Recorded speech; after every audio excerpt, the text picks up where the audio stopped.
le prochain sketch, c'est sur la télé. Alors j'ai choisi la télé, pourquoi? Parce que pour moi, ça doit être la meilleure invention de l'homme. C'est la manière par excellence de dire des conneries en passant pour quelqu'un d'intelligent. Il fallait le penser quand même. Alors, les plus haut placés ont montré l'exemple comme d'habitude, et ils ont été suivis par tous les autres. Et sous prétexte que ça passe à la télé, tout le monde y croit. Et les Chinois, ils ont ressuscité Staline et il fait du trafic de bananes entières au Guatemala. Qu'est-ce que tu me racontes? Si, ils l'ont dit à la télé. Arrête, putain, ils sont trop forts ces Chinois. Ce qui marche bien ces derniers temps, c'est différentes campagnes, genre mangerbouger.fr. Alors bon, déjà sur le fond, c'est une blague. Ils sont obligés de dire aux gens qu'il faut manger et bouger de temps en temps pour pas crever, ils nous prennent un peu pour des cons. Et d'ailleurs, j'ai jamais compris pourquoi est-ce qu'ils mettaient leur petit spot pour les pubs de chewing-gum. Tu fais quoi? Bah, je vais faire un footing, j'ai mangé un chewing-gum. Et le pire, c'est qu'on s'y habitue, hein. C'est comme le fumer dessus sur le paquet de cigarettes. C'est bon, on le sait maintenant, vous pouvez l'enlever. D'ailleurs, pourquoi ils font pas un truc du même style pour le McDo, genre écrire t'es gros sur les Big Mac? D'ailleurs, maintenant, sur les paquets de club, ils ont mis des petites images dégueulasses. Alors c'est génial, alors pendant 3 semaines, ça te dégoûte, mais t'achètes quand même ton paquet. Et je pense qu'au final, ça va devenir comme les cartes Pokémon. Et t'as un cœur, vas-y, file-le-moi, je te file un front. Manger 5 fruits et légumes par jour. Manger 5 fruits et légumes par jour, qu'ils me disent. Moi, ça me rappelle vaguement quelqu'un, ça. Mes chers compatriotes, mangez des pommes. Ils sont pas allés chercher bien loin. Et puis ce serait sympa de préciser quand même, parce que c'est pas pareil si tu manges 5 petits pois ou 5 pastèques non plus, la cuvette elle ressemble pas même plus derrière. Ce serait sympa de penser à ceux qui nettoient. Ah, je pense un de mes trucs préférés à la télé, c'est la manière de parler de certains journalistes pour dramatiser un fait déjà très dramatique, ou tout simplement pour nous faire croire que ce qu'ils vont dire est de la plus haute importance. Genre,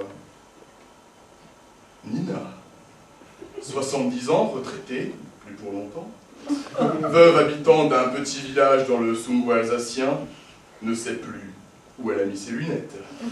Depuis, sa vie est devenue un cauchemar. Elle a même fait une ratatouille au cornichon et un sandwich jambon-courgette. Nina est à bout. Que va-t-elle devenir? Pour le savoir, restez avec nous après seulement 15 minutes de pub. Avec la petite musique de fond, bien sûr. Et cette manière de parler des journalistes a été adoptée par presque tous les présentateurs des nouvelles émissions qui nous apprennent à faire à manger, à nettoyer sa maison, à éduquer ses gosses, bref. En gros, un petit peu tous les trucs basiques de la vie. Mais ils nous apprennent tout ça parce que les Français, ils savent plus rien faire. C'est pas étonnant, ils regardent la télé tout le temps, ils ont plus le temps pour le reste. Hein. Ils peuvent pas être débiles. Puis ces émissions débiles, là, d'ailleurs, de télé-réalité. Alors, il y a quoi? Un Secret Story, Love Story, Toy Story. Voilà. Tu te demandes comment est-ce qu'ils font pour trouver des gens aussi abrutis à chaque fois. À mon avis, au casting, ceux qui répondent à la question « Vous avez un CV ?» par « Ah non, j'ai pas de chèque vacances, les chèques restaurant, ça va aussi. » Ils sont pris direct. Et pour avoir regardé quelques fois, faut bien s'informer pour pouvoir se moquer, non? Ils ont toujours des problèmes tellement débiles qu'ils prennent tellement au sérieux que ça en devient vraiment comique. Vanessa, elle a mal rebouché le tube de dentifrice. Pourtant, je lui avais dit de faire gaffe. En partant d'un truc comme ça, il y a des clans qui vont se former. Les engrenages, alors peut finir. Avec des phrases qui n'existent que dans ce genre d'émission, du genre... de toute façon, bah voilà quoi.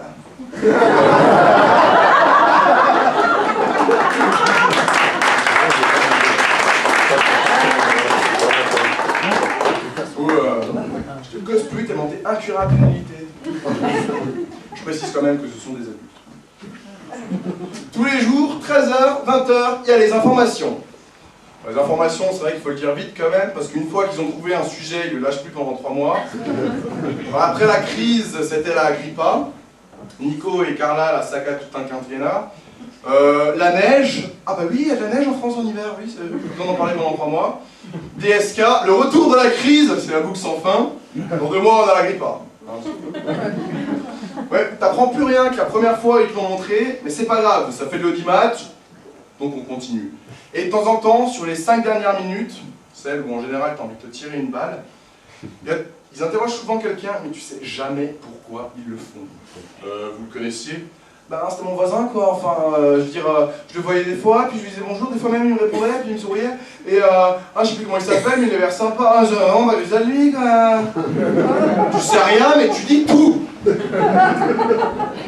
Et cette histoire sur l'Agrippa, là, c'est bon, on a tous compris que c'était la manière la plus radicale qu'ils ont trouvée, et en plus sans se faire traiter de raciste, pour faire partir les Arabes. T'imagines la panique, un arabe avec la grippe du cochon. Eh ouais, ils sont malins.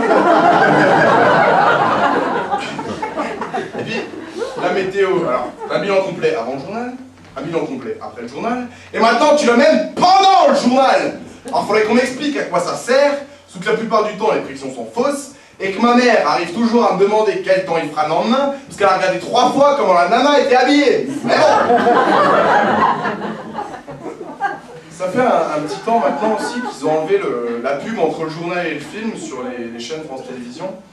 Alors au début, grosse question existentielle, quand est-ce que je vais pouvoir aller pisser? Sauf que vu qu'ils ont plus de thunes, les films sont encore plus pourris qu'avant, donc tu demandes plutôt quand est-ce que tu reviendras des chiottes. Et quand t'as un bon film, eh ben t'en as un sur chaque chaîne. À mon avis, ils s'arrangent entre eux pour pouvoir créer des engueulades à la maison et pour inciter au divorce. Pourquoi? Bah pour relancer le marché de l'immobilier. Eh ouais, c'est un futé, monsieur Mulg. D'ailleurs, en parlant de film, j'ai entendu dire qu'ils vont faire un film Pokémon, avec des vrais gens et tout. Hein. Et nous, on l'avait déjà notre film Pokémon. L'équipe de France de foot, Domenech, gros yeux, Anelka, rugissement, Zidane, coup de boule, Ribéry, coup de queue, Fédération française de football, destruction.